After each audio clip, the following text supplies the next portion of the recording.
Je crois vraiment aux choses que je vais vous dire car elles ont marché pour moi et j'aurais aimé les connaître lorsque j'avais 21 ans. Il n'y a que 3 règles que vous devez suivre. La vie n'a pas à être compliquée. Nous nous compliquons trop la vie. Je vais faire 5 suppositions sur les personnes présentes dans cette pièce aujourd'hui. Je suis prêt à parier que vous voulez réussir votre vie professionnelle. Je suis prêt à parier que vous voulez réussir votre vie personnelle. Je suis prêt à parier que vous avez besoin de vous sentir utile. Je suis prêt à parier que vous voulez vous sentir en sécurité pour votre avenir. Et le 5e point est que je suis prêt à parier que vous voulez aller au paradis.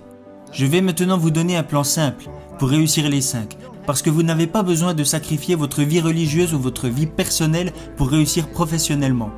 Tout est lié et ce n'est pas compliqué. J'ai toujours essayé de ne jamais me compliquer la vie. Vous rendez-vous compte qu'un arc-en-ciel comporte seulement 7 couleurs ? Seulement 7. Regardez ce que Michel-Ange a réussi à faire avec ces 7 couleurs. Il existe seulement 7 notes de musique. Regardez ce que Beethoven a réussi à faire avec ces 7 notes. Il existe seulement 10 chiffres. Regardez ce que Bernard Madoff a réussi à faire avec ces 10 chiffres. Le point que je veux soulever est que la vie n'a pas à être compliquée. Vous avez besoin de 4 choses dans votre vie. Et s'il vous manque une de ces 4 choses, vous ressentirez un vide énorme. Premièrement, tout le monde a besoin d'avoir quelque chose à faire. Deuxièmement, tout le monde a besoin d'avoir quelqu'un à aimer. Troisièmement, tout le monde a besoin de croire en quelque chose et dans mon cas, je crois en Jésus-Christ, notre Seigneur et notre Sauveur. Et le 4e point dont vous avez besoin dans votre vie est que vous devez avoir un but à atteindre. Que voulez-vous faire maintenant ? Ayez des buts et des rêves ambitieux. Je crois que c'est absolument essentiel. Ne reproduisez pas les erreurs que j'ai commises. J'ai fait beaucoup de choses stupides dans ma vie, mais laissez-moi vous révéler la bêtise que je regrette le plus. Quand j'ai débarqué à l'université de Notre-Dame, j'ai pris l'équipe qui était au plus mal pour la mener au sommet pendant 9 années consécutives.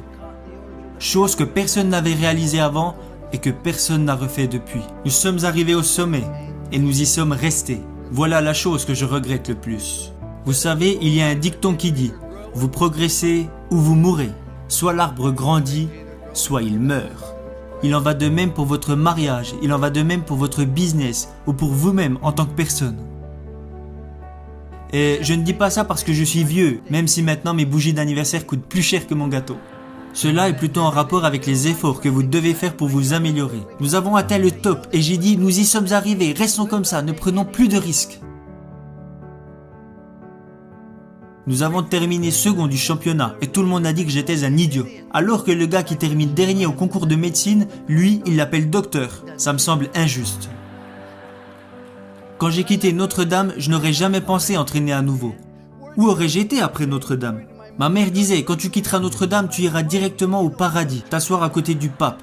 Tu n'auras plus l'âge d'entraîner. Alors, je suis parti vivre dans une ville où l'âge moyen ne faisait qu'augmenter. Et là, ce que j'y ai découvert est que je n'étais pas fatigué d'entraîner. Vous devez avoir un but, un rêve à atteindre.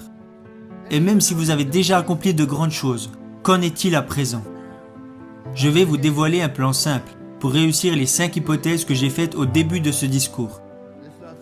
Je crois vraiment aux choses que je vais vous dire car elles ont marché pour moi et j'aurais aimé les connaître lorsque j'avais 21 ans.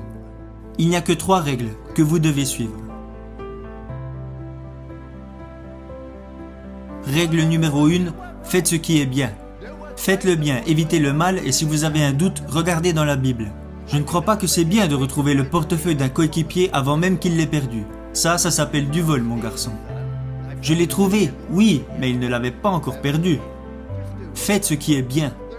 Il n'y a jamais de bon moment pour faire de mauvaises choses. Et il n'y a jamais de mauvais moment pour faire de bonnes choses. Faites le bien et soyez honnête avec vous-même. Jeunes gens, profitez de la vie. Amusez-vous. Vous allez avoir des problèmes, vous allez rencontrer des difficultés. Ça fait partie de la vie. Ce n'est pas parce que vous êtes diplômé que vous n'aurez pas de problème. Et ne racontez pas vos problèmes à tout le monde. Savez-vous que 90% des personnes n'en ont rien à faire ? Et les 10 autres pourcents sont contents que vous les ayez, alors vous feriez mieux de les garder pour vous. Vous allez avoir des problèmes, alors amusez-vous dans tout ce que vous faites. Et si vous aimez vraiment ce que vous faites, les gens prendront du plaisir à être à vos côtés. À chaque fois que je me réveillais les jours de match, je me disais « Aujourd'hui sera une journée incroyable ». Et je le pensais vraiment, car si vous aimez vraiment ce que vous faites, les gens prendront du plaisir à être à vos côtés.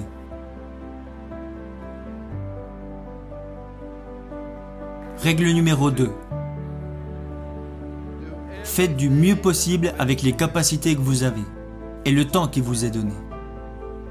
Vous savez, tout le monde n'a pas les capacités d'être en équipe première. Mais tout le monde se doit de donner le maximum qu'il est capable de donner. Si vous voulez échouer, alors vous avez le droit d'échouer. C'est ça qui est génial dans ce pays. Vous n'avez pas le droit de faire échouer les autres si vous n'exploitez pas au mieux vos capacités. Vous avez mis un enfant au monde. Vous avez un business. Vous avez rejoint une équipe. Vous avez des obligations et des responsabilités envers d'autres personnes.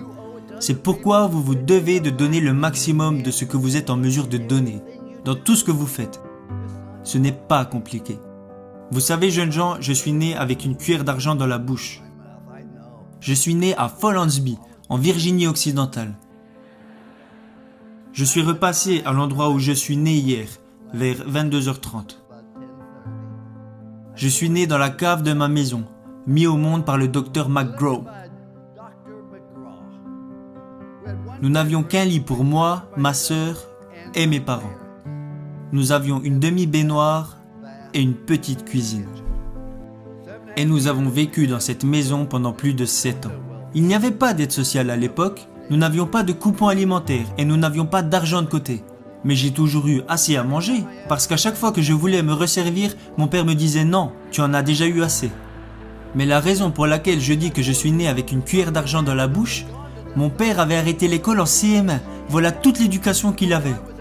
Alors pourquoi je vous dis que je suis né avec une cuillère d'argent dans la bouche?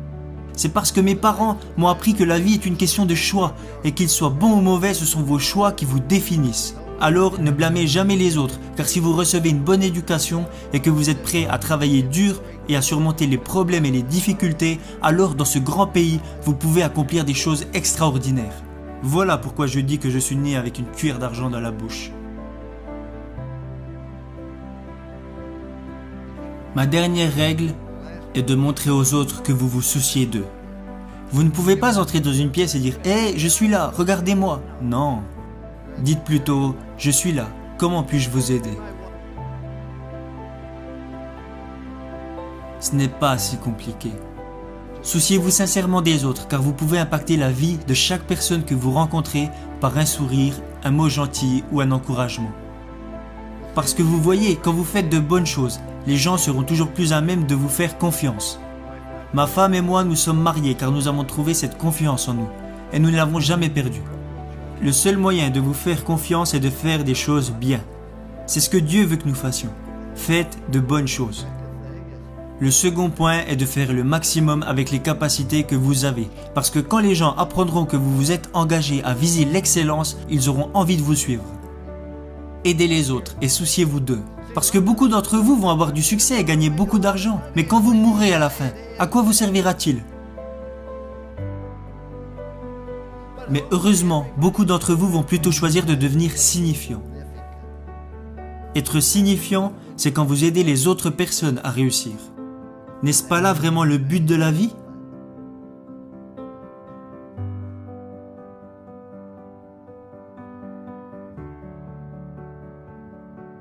J'aurais aimé connaître ces 3 règles lorsque j'avais 21 ans, et je les utilise maintenant depuis plus de 40 ans. C'est pour cela qu'il y a une statue de moi devant l'école, même si je pense qu'ils l'ont plutôt mise là pour que les pigeons puissent se reposer. Mais si vous la regardez bien, il y a 3 mots inscrits au pied de cette statue. Confiance, engagement, amour.